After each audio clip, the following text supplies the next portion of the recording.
Le journal de 7h sur Europe 1, Christophe Lamar. Bonjour Christophe. Bonjour Dimitri, bonjour à tous. Ils ont fait marche arrière, Moscou ne tombera pas, en tout cas pas tout de suite. Les forces de Wagner ont donc fait demi-tour, fin de l'acte 1 d'une mutinerie éclair. La capitale russe respire, pas seulement parce que ce lundi a été décrété férié dans tout le pays, peut-être aussi parce que le bain de sang a été évité. C'est ainsi que leur chef, Evgeny Prigojine, a justifié son volte-face après avoir fait chanceler Vladimir Poutine. Une première en 20 ans de règne.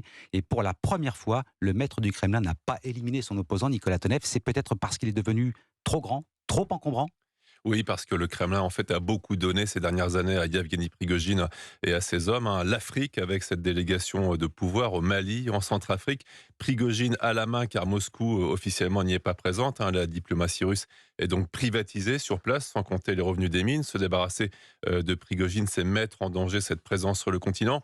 Autre offrande faite à Wagner, le front ukrainien et les droits octroyés pour se procurer des hommes dans les prisons, du matériel lourd comme les chars. Prigojine les possède au terme d'accords passés avec les armées et le Kremlin, un fonctionnement qui lui permet de tout savoir de ce qui se passe au cœur du pouvoir, dont l'ampleur de sa corruption. Il connaît aussi le Poutine des années 90 à Saint-Pétersbourg, lié aux mafias russes. Cela fait beaucoup de dossiers dangereux à sortir en cas de problème. Et puis, conséquence par ricochet de la guerre et de la bataille de Bakhmout en particulier, Prigojine est un héros pour les Russes adeptes des réseaux sociaux. Un héros qui sait se mettre en scène, c'est difficile à éliminer, surtout en plein conflit. Nicolas Tonev, spécialiste de la Russie à Europe 1. Evgeny Prigojine devrait rejoindre la Biélorussie, conformément à une promesse du Kremlin. On ne sait pas où se trouve le chef de Wagner actuellement, et encore moins s'il a franchi la frontière. Alors, putsch, mutinerie, coup d'État, on se perd en qualificatif, mais un élément apparaît troublant. Ce matin, Washington avait prévu la rébellion du chef de Wagner contre l'armée russe. Ouais, c'est au moins la deuxième fois que le renseignement américain fait preuve de justesse dans ses analyses. La première, c'était l'annonce de l'invasion de l'Ukraine l'an dernier. Le coup de force de Wagner, il l'avait vu venir. Aviva Fried, vous êtes la correspondante d'Europe 1 aux États-Unis. Oui, cela fait au moins une semaine que les services de renseignement américains ont appris que Evgeny Prigojine préparait quelque chose contre les forces armées russes. La Maison-Blanche en a été bien sûr informée de toute urgence, mais ce que ne savait pas le renseignement américain, c'est la nature exacte de ce que le groupe Wagner préparait. Apparemment, l'inquiétude était à son comble à Washington, avec la crainte d'une guerre civile et de ses conséquences, comme l'a rappelé le secrétaire d'État américain Anthony Blinken. À chaque fois qu'un grand pays comme la Russie montre des signes d'instabilité, c'est quelque chose d'inquiétant. En ce qui concerne leur arsenal nucléaire, il n'y a pas eu de changement de leur part, mais nous restons extrêmement vigilants. Les Américains s'y attendaient et pourtant, la rapidité avec laquelle l'action a été menée les a surpris, tout comme celle de l'accord trouvé entre Vladimir Poutine et Evgeny Prigojine. À Washington, on n'était pourtant pas loin de penser que cela se terminerait dans un bain de sang, et l'absence de résistance de l'armée, tout comme la volonté de transiger du président russe, font dire aux Américains que la rébellion a montré les failles du système Poutine. Aviva Fried, correspondante d'Europe 1 aux États-Unis. On guettait bien sûr la réaction des alliés de la Russie, ou présentée comme telle, notamment celle de la Chine. Pékin réaffirme son soutien à Moscou dans ses efforts pour protéger la stabilité du pays. La mutinerie de Wagner est qualifiée d'affaires intérieures. Vous écoutez Europe 1 matin, il est 7h04. Retour en France. L'actualité aujourd'hui, c'est le déplacement d'Emmanuel Macron à Marseille pour l'acte 2 de son plan Marseille en grand. Et on peut même parler de retour près de 2 ans après l'annonce de l'acte 1, déplacement de 3 jours du chef de l'État. Et ce matin, sur Europe 1, on a voulu voir ce qui avait changé depuis sa dernière visite, dans le bon comme dans le mauvais sens. Impossible de parler de Marseille sans parler du trafic de drogue et des règlements de compte entre bandes rivales. 23 morts par balle depuis le début de l'année. Au milieu, les habitants des cités toujours obligés de se plier à la loi qu'imposent les caïds. Reportage de la cité de la Castellane de Stéphane Burgat.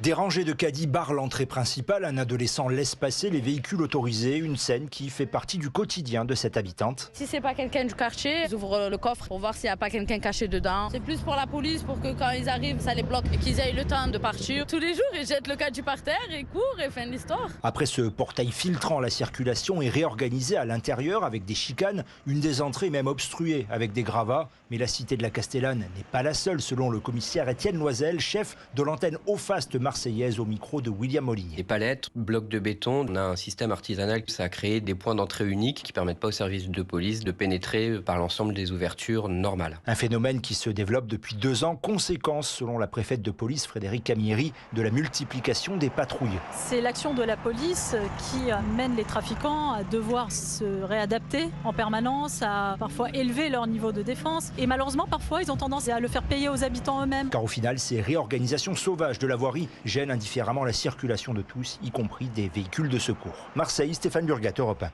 Et dans sa lutte contre le trafic de drogue, l'exécutif vise aussi les consommateurs. Dans le quotidien La Provence ce matin, Emmanuel Macron annonce la possibilité de payer les amendes pour possession ou consommation de cannabis par carte bancaire ou en liquide directement à un policier ou à un gendarme. Décret attendu à la fin de l'été. Les Français face au surendettement. La Banque de France va dévoiler aujourd'hui son rapport 2022 sur l'inclusion bancaire. Et parmi tous les thèmes abordés, il y en a un qu'Europe 1 peut vous révéler en exclusivité ce matin. Il concerne le surendettement. Margot Faudéré, bonne nouvelle, la tendance est à la baisse. Oui, près de 113 000 dossiers ont été déposés l'année dernière selon la Banque de France, en baisse de 7%. Sur 5 ans, cela représente même une baisse de quasiment 40%. Selon l'institution, c'est le résultat notamment de l'amélioration de la situation économique ces dernières années et d'un meilleur encadrement de la distribution des crédits à la consommation. En revanche, un indicateur est en hausse, c'est celui du nombre de clients en situation de fragilité financière. Ils étaient 4,1 millions fin décembre, un chiffre qui, même s'il est resté stable l'an passé, connaît une progression de 14% sur 5 ans. Pour la Banque de France, la principale explication, c'est une meilleure détection ces dernières années des clients fragiles. Autre tendance observée l'année dernière, selon les informations d'Europe 1, désormais les encours de microcrédit atteignent quasiment la barre des 2 milliards d'euros, dont une part significative pour des projets professionnels. Pas d'alerte donc pour la Banque de France. Cet indicateur aurait plutôt tendance à montrer le dynamisme de l'économie. Margot Faudéré du service économie d'Europe 1. Faire bénéficier les salariés des bons résultats de l'entreprise. Début aujourd'hui à l'Assemblée nationale de l'examen du projet de loi sur le partage des bénéfices dans les PME de 11 à 49 salariés. En cas de vote favorable, la loi sera applicable à partir de l'automne 2024. Le football, est-ce que le TFC, le club de football de Toulouse, saura aujourd'hui s'il peut disputer ou non la Coupe d'Europe la saison prochaine? Les Toulousains y ont droit de fait puisqu'ils ont gagné la Coupe de France, sauf que c'est un peu plus compliqué que ça, Jean-François Pérez. Toulouse pourrait être victime de son propriétaire. Expliquez-nous ça. Oui, il s'agit de Redbird Capital Partners, un fonds d'investissement américain spécialisé dans le sport. Grâce à lui, le club toulousain enregistre de bons résultats depuis maintenant 3 ans. Mais Redbird possède également dans son portefeuille l'AC Milan et c'est là que commencent les problèmes pour le TFC. Selon les règlements de l'UEFA, qui gère le foot européen, un propriétaire n'a pas le droit d'engager 2 équipes dans une même compétition. Alors on pourra avancer qu'avec Milan en Ligue des Champions et Toulouse en Ligue Europa, les parois sont étanches, mais les Italiens pourraient être reversés au fil des matchs en Ligue Europa, potentiellement donc aux côtés des Toulousains. Et ça, c'est absolument interdit. Au final, seul l'AC Milan pourrait s'inscrire, la Ligue des Champions bénéficiant d'une priorité sur la Ligue Europa. La Chambre de contrôle financier de l'UEFA va donc devoir trancher. À Toulouse, on veut rester confiant. Salzbourg et Leipzig avaient connu le même problème il y a quelques années. Grâce à des ajustements judicieux dans les organigrammes et les noms des clubs, non seulement ils avaient pris part aux compétitions, mais ils s'étaient même affrontés le plus sportivement possible. Jean-François Pérez, chef du service des sports d'Europe 1. Ça, c'est vrai que c'est intéressant parce que des groupes de clubs de foot, il y en a de plus en plus. Là, le sujet va certainement se reposer à plusieurs reprises dans les saisons à venir. Merci beaucoup Christophe Lamar, c'était votre journal. Il est 7h09 sur Europe 1. Les bons débuts de semaine.